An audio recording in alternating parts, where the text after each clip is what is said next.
Timbog sa entrapment operation ng dalawang lalaking nagbebenta ng isang luxury vehicle sa Taguig. Ang hindi nila alam, nakaalarma ang sasakyan at sangkot pala sa money laundering. Nasa frontline na balitang yan, si Brian Castillo. Sa parking lot na ito sa isang mall sa Taguig, nakipagkita ang dalawang lalaki sa kanilang katransaksyon. Yan ay para ibenta ang kulay puting luxury vehicle. Ang hindi nila alam, entrapment operation na pala ito ng mga operatiba ng PNP Highway Patrol Group.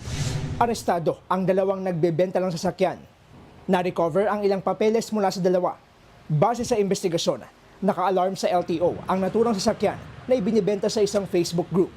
Nasangkot umano sa money laundering ang MPV. Ginamit din umano ito sa POGO operations. Isang foreigner daw ang may-ari nito. More or less, dapat yan, mga nasa 1.4 yan to 1.5 million. Ito, binibenta lang nila ng 1.2 million sa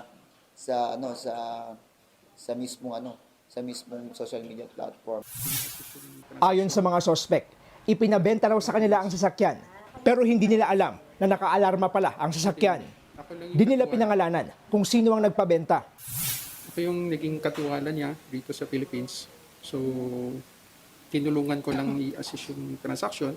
Ako lang yung katiwala. Katiwala po dito. Nung registered owner. Pinag-assist lang po ako. Tapos po, nasa biyahe lang po ako nun.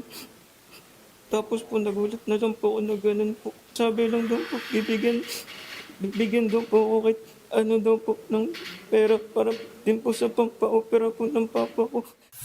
Tinutugis naman ang isa pa nilang kasamahan. Nagbabalita mula sa frontline. Brian Castillo, News 5. Mga kapatid, Julius Babaw po. Para sa komprehensibo at makabuluhang balitaan at talakayan, mag-follow at mag-subscribe na sa social media pages ng News 5.